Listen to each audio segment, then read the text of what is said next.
नमस्कार, मैं हूं आपका दोस्त विजय विद्रोही। विजय फैक्टर में आप सबका स्वागत है। तो प्रशांत किशोर पीके एक बार फिर सभी टीवी चैनल अखबार वालों को इंटरव्यू दे रहे हैं और जितने इंटरव्यू दिए हैं उनको पढ़ने के बाद, सुनने के बाद उनकी भाषा को, पॉलिटिकल भाषा को डिकोड करने की कोशिश करते हैं। प्रशांत किशोर अपने इंटरव्यू में एक नीतीश कुमार का राजनीतिक मरसिया पढ़ रहे हैं। उनकी नज़र में नवंबर का चुनाव का नतीजा आने के बाद नीतीश कुमार बिहार के राजनीतिक पटल से गायब हो जाएंगे, यानी मुख्यमंत्री किसी सूरत में बने रहने वाले नहीं हैं। नी प्रशांत किशोर कभी 2013 के अरविंद केजरीवाल की तरह साउंड करते हैं, जब केजरीवाल कहा करते थे कि एक बार सत्ता में आ जाए इनको राजनीति करना सिखा देंगे, या राजनीति जो अभी कर रहे हैं उन वो भुला देंगे राजनीति करना। कभी प्रशांत किशोर कांशीराम साउंड करते हुए नज़र आते हैं, जो कांशीराम कहा करते थे कि सत्ता की मास्टर की तो बीएसपी के पास होनी चाहिए।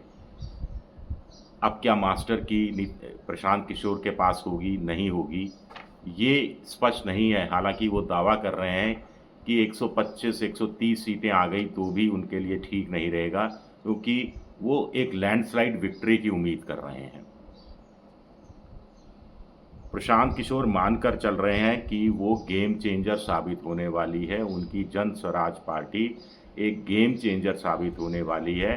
बिहार में पहली बार पिछले 20-25 सालों में पहली बार त्रिकोणात्मक चुनाव होने वाला है, वो भी सभी 243 सीटों पर।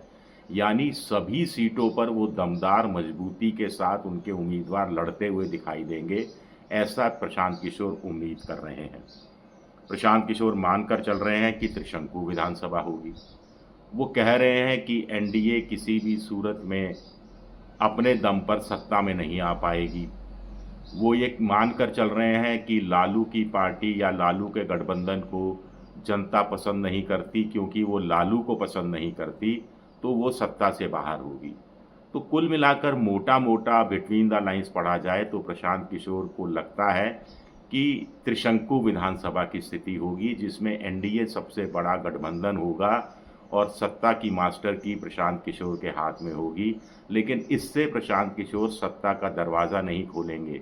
याद है आपको, एक बार पहले 2005 या 2006 में हुआ था, लालू प्रसाद यादव को मुख्यमंत्री बना सकते थे रामविलास पासवान, लेकिन वो एक मुस्लिम मुख्यमंत्री के नाम पर अड़ गए थे।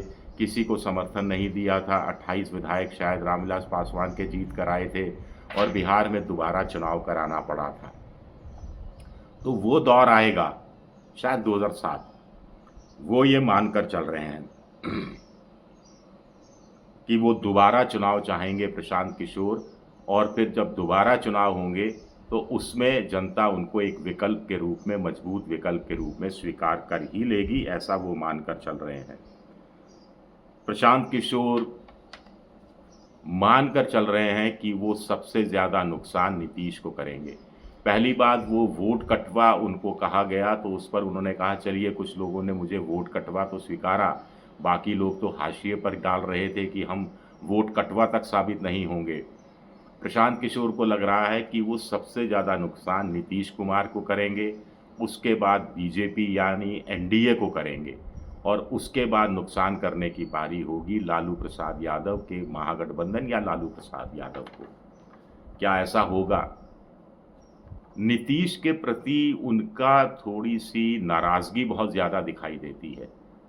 नीतीश उनके नज़र में एक बड़े युग पुरुष टाइप थे, या अच्छी राजनीति करने वाले अच्छे नेता थे, जो अब सत्ता लोलुप हो गए हैं और सिर्फ सत्ता से चिपके रहने के लिए वो कुछ भी करने के लिए तैयार हैं। प्रशांत किशोर कह रहे हैं कि पिछला चुनाव तो नीतीश हार गए थे, 42 सीटें, 243 में से कोई 42 सीटें जीते और मुख्यमंत्री बना रहे, इसके साथ या उसके साथ या फिर उसके साथ या फिर उसके साथ, तो उसके बारे में क्या बात की जाए। तो प्रशांत किशोर इस तरह का भाव नीतीश कुमार के साथ रखते हैं। प्रशांत किशोर एक तरह से हम कह सकते हैं कि एक नया नैरेटिव सेट कर रहे हैं। बीजेपी कह रही है कि लालू के जंगल राज से जनता को बचाना है, और नीतीश का सुशासन बाबू का राज रहा है। प्रशांत किशोर एक नया नैरेटिव सेट कर रहे हैं। वो कह रहे हैं कि बिहार की जनता को ना तो नीतीश कुमार का अधिकारियों का जंगल राज चाहिए, ना ही लालू प्रसाद यादव के अपराधियों का जंगल राज चाहिए। यानी वो जंगल राज शब्द का जैसे बीजेपी अपनी तरह से फ़ायदा उठाने की कोशिश करती है, वैसे वो अपनी तरफ से एक नया मुहावरा गढ़ रहे हैं कि लालू का जंगल राज है तो नीतीश का भी जंगल राज है, और बीच में जनता के पास जन सुराज है। तो जनता जन सुराज की तरफ बढ़ेगी। दोनों तरह के जंगल राज से वो मुक्ति चाहती है। प्रशांत किशोर बार बार कह रहे हैं कि 60% से ज़्यादा जनता बिहार की बदलाव बदलाव और बदलाव चाहती है। आमतौर पर इसका आंकलन कैसे किया जाता है? जब जनता कहे बदलाव, यानी जो सत्ता में है उसको हटा दिया जाए, सत्ता में बैठे हुए लोगों को बदल दिया जाए तो बदलाव हो जाता है। लेकिन प्रशांत किशोर का नज़रिया यहाँ अलग है। वो कह रहे हैं कि जनता नीतीश कुमार से हर कीमत पर, जो लुटेरे रहे हैं, हर कीमत पर बदलाव चाहती है, लेकिन वो लालू प्रसाद यादव को दोहराना भी नहीं चाहती। वहाँ भी वो ऊब चुकी है जंगल राज के समय से चारा घोटाले के चक्कर में, और वो बदलाव चाहती है। प्रशांत किशोर की नज़र में नीतीश कुमार और लालू यादव दोनों या तो भ्रष्ट हैं या भ्रष्टाचार को बढ़ावा देने वाले हैं, और दोनों को जनता उनकी नज़र में निरस्त करने वाली है और जन स्वराज पर यकीन करने वाली है। कितना यकीन करेगी इसको लेकर वो तो अपनी तरफ से बहुत ज़्यादा कॉन्फिडेंट नज़र नहीं आते, लेकिन कॉन्फिडेंट नज़र आते हैं।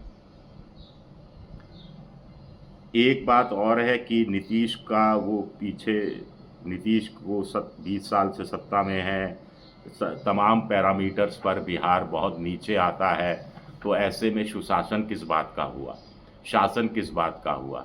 नीतीश फैसले लेने की स्थिति में नहीं है, वो बीमार हैं, मानसिक रूप से बीमार हैं, ऐसा प्रशांत किशोर का कहना है।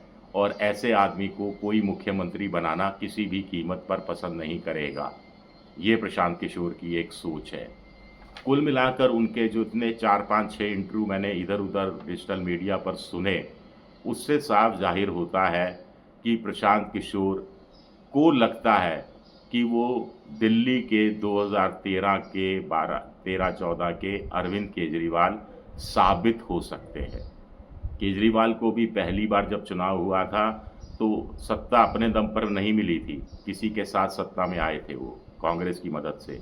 लेकिन दिल्ली छोटी विधानसभा 70 सीटें, बिहार 243 सीटें, फिर यहाँ जातियाँ, दिल्ली में जाति नाम की चीज़ उस रूप में सामने नहीं आती, लेकिन प्रशांत किशोर के बिहार में जाति प्लस जाति प्लस जाति, ऐसे में प्रशांत किशोर अपने लिए क्या वाकई में जगह निकाल पाएंगे, एक बड़ा सवाल उठता है।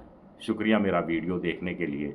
पसंद आए तो लाइक कीजिए, सब्सक्राइब कीजिए, शेयर कीजिए।